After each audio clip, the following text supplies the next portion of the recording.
Selamat pagi anak-anak.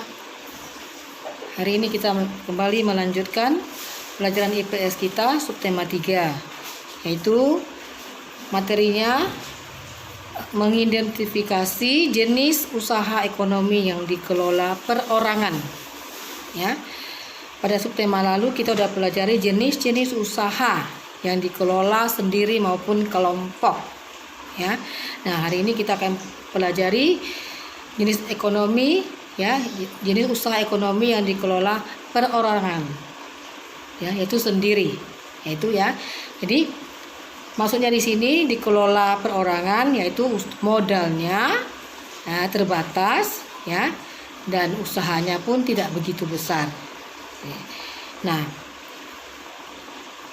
contohnya, ya. Usaha yang dikelola secara perorangan pertama itu usaha pertanian. Nah, kebanyakan usaha pertanian ini di dalam bidang pertanian ini dilakukan secara perorangan, ya. Usaha pertanian ini biasanya dilakukan dengan modal yang terbatas dan biasanya pun lahannya terbatas, ya, tanahnya terbatas. Yang kedua, industri kecil. Industri kecil ini berupa industri rumah tangga yang dikelola secara perorangan, misalnya usaha kerajinan. Nah, contohnya apa itu? Membuat mebel seperti meja, buat meja, kursi, lemari, ya, dan industri keramik dan banyak lagi. Yang ketiga, usaha perdagangan, ya. Usaha perdagangan ini dikelola secara perorangan, misalnya nih berskala kecil, ya. Contohnya perdagangan di lapak-lapak, ya, lapak-lapak pasar, tahu kan? Di emperan-emperan itu dibuka, bisa bukan pasang, ya, jualannya. Nah, pedagang kaki lima, bisa juga pedagang keliling, ya, pasar, toko, warung kecil, ya. Itu usaha perdagangan. Yang keempat, usaha jasa. Nah, jasa ini contohnya misalnya montir, ya, tukang cukur, salon, bengkel, fotokopi, dan sebagainya, ya. Itulah contoh jenis usaha yang dikelola perorangan. Nah, sekarang bagian yang kedua, sikap pelaku usaha kegiatan ekonomi dalam menjalin hubungan dengan pesaingnya. Nah, kamu kan tahu kan, kalau namanya berdagang itu banyak, ya. Orang misalnya kita berdagang, buka salon misalnya, salon, nanti di tempat lain ada salon, banyak, ya, bukan satu aja, mubazir orang bilangnya. Nah, bagaimana kita terhadap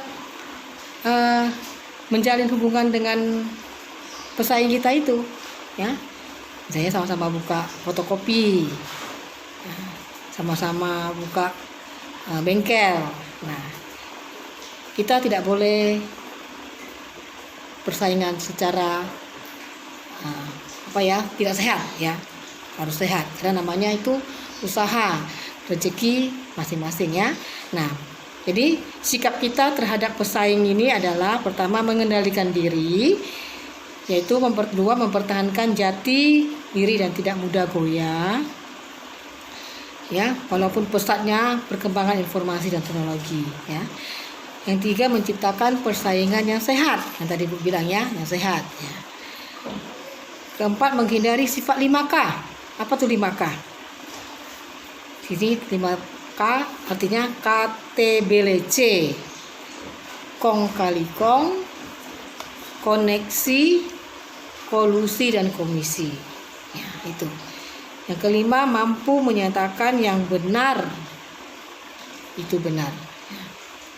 6, menumbuhkan sikap saling percaya antara golongan pengusaha besar dan pengusaha kecil.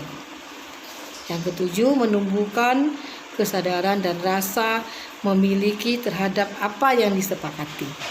Nanti kamu bisa baca di buku MPP, Nana. Nah, yang bagian terakhir, cara menghargai kegiatan usaha ekonomi orang lain. Ya, kita harus menghargai sama orangnya. Nah, caranya tidak menghina orang lain, ya, karena pekerjaannya. Ya, kita ini harus ya, karena kemampuan orang terbatas ya. Nah, 2, tidak mengganggu usaha orang lain. Yang ketiga, tidak iri terhadap keberhasilan orang lain. 4, melakukan persaingan yang sehat dalam melakukan usaha yang sama. Dan yang terakhir, jika telah berhasil, kita sebaiknya membantu orang lain, jangan sombong. Ya, anak-anak, inilah pembelajaran kita untuk IPS. Kamu bisa baca buku untuk menambah pengetahuan kamu. Selamat pagi, selamat belajar.